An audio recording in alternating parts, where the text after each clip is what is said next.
بچے دانی کا کینسر کیا ہوتا ہے؟ اس کی علامات کیا ہیں؟ کن خواتین میں بچے دانی کا کینسر ہونے کا امکان زیادہ ہوتا ہے؟ اس کی بروقت تشخیص کے لیے کیا طریقہ کار اپنایا جا سکتا ہے اور کیا اس کا علاج ممکن ہے، اور اگر ہاں تو کیسے؟ اس ویڈیو کے اختتام تک آپ ان تمام سوالات کے جوابات جان چکے ہوں گے۔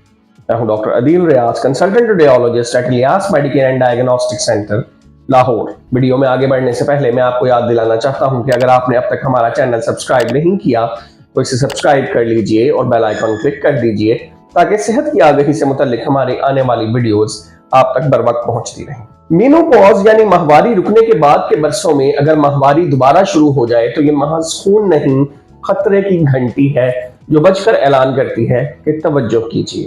رحم کے کینسر کی یوں تو بہت سی اقسام ہیں، لیکن رحم کی اندرونی جھلی سے شروع ہونے والا کینسر اینڈومیٹریل کینسر سب سے عام ہے۔ اس کینسر کے اسباب کے بارے میں حتمی یقین سے کچھ نہیں کہا جا سکتا، لیکن کچھ رسک فیکٹرز ایسے ہیں جو کہ اس کے ساتھ عموماً پائے جاتے ہیں۔ آئیے ان تمام رسک فیکٹرز کا ایک ایک کر کے جائزہ لیتے ہیں۔ نمبر 1، ماہواری کے طویل برس۔ رحم کی اندرونی جھلی یعنی اینڈومیٹریم ہارمونز ایسٹروجن اور پروجسٹرون کے زیر اثر پھلتی پھولتی ہے۔ ہر مہینے ان ہارمونز میں اتار چڑھاؤ آتا ہے، جس کے زیر اثر انڈا بنتا ہے اور جھلی کی موٹائی میں اضافہ ہوتا ہے۔ جھلی کے اس بڑھے ہوئے حصے کو حمل نہ ہونے کی صورت میں ہر مہینے رحم سے باہر نکالنا ضروری ہوتا ہے۔ اسی کو ماہواری کہا جاتا ہے۔ اگر ماہواری 11-12 برس کی عمر سے پہلے آئی ہو اور 50 کے بعد تک آتی رہی ہو تو رحم کی اندرونی جھلی پہ ہارمونز کا مسلسل اثر اینڈومیٹریل سیلز کی اب نارمل افزائش کا باعث بنتا ہے اور اس کو کینسر کہا جاتا ہے۔ نمبر 2، بانجھ پن۔ بچے پیدا نہ ہونے کی صورت میں رحم کی اندرونی جھلی اور ہارمونز کے ٹکراؤ کے طویل برس اتنا دباؤ ڈالتے ہیں کہ جھلی کے سیلز کینسر کے آغاز کا سبب بن سکتے ہیں۔ رسک فیکٹر نمبر 3 ہے موٹاپا، پولیسسٹک اووریز اور ذیابیطس۔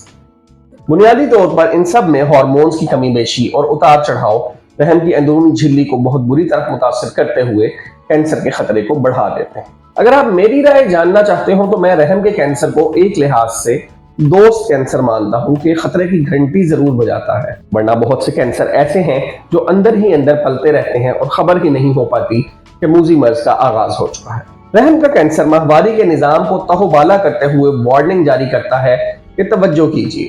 مینوپاز کے برسوں میں یعنی ماہواری رکنے کے بعد کے برسوں میں خون کا پھر سے شروع ہونا اینڈومیٹریل کینسر کی اہم ترین نشانی ہے۔ اس کینسر کا آغاز عموماً 40 برس کی عمر سے ہوتا ہے۔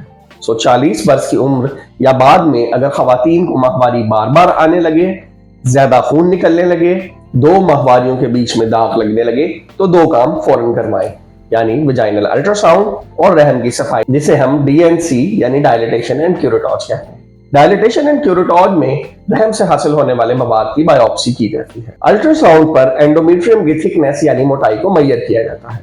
ماہواری رک جانے کے بعد کسی نارمل خاتون میں اس کی موٹائی 3 mm تک ہو سکتی ہے، اور اگر یہ موٹائی 8 ملی میٹر سے زیادہ ہو تو خطرے کی گھنٹی ہے۔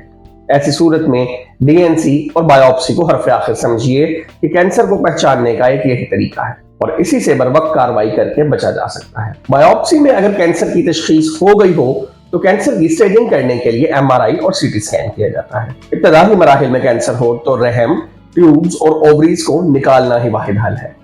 کینسر پھیل چکا ہو تو کیمو تھراپی اور ریڈیو تھراپی سے مدد لی جا سکتی ہے۔ بعض اوقات الٹراساؤنڈ اور پھر بائیوپسی میں کینسر سے پہلے والی سٹیج کی تشخیص ہوتی ہے، جسے اینڈومیٹریل ہائپرپلیزیا کہا جاتا ہے۔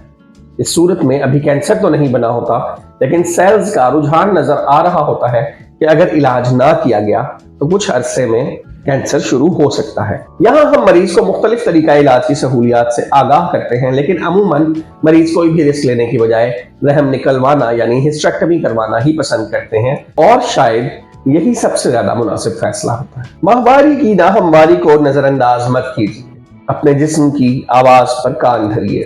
کبوتر کی طرح آنکھیں بند کر لینے سے خطرہ نہیں ٹلا کرتا۔ Ilyas Medicare and diagnostic center پر اینڈومیٹریل کینسر کی مکمل رہنمائی اور علاج کی سہولیات ماہر گائنیکالوجسٹ کی زیر نگرانی موجود ہیں۔ اگر آپ یا آپ کا کوئی عزیز اس مسئلے کا شکار ہے یا آپ اس بارے میں مزید معلومات حاصل کرنا چاہیں تو کمنٹ سیکشن میں سوال پوچھ سکتے ہیں۔ آپ کے ہر سوال کا جواب دیا جائے گا۔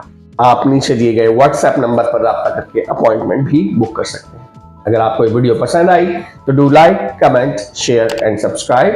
میں ہوں doctor Adeel Riaz, consultant radiologist at Ilyas Medicare and diagnostic centre, Lahore. Till next episode, اللہ حافظ.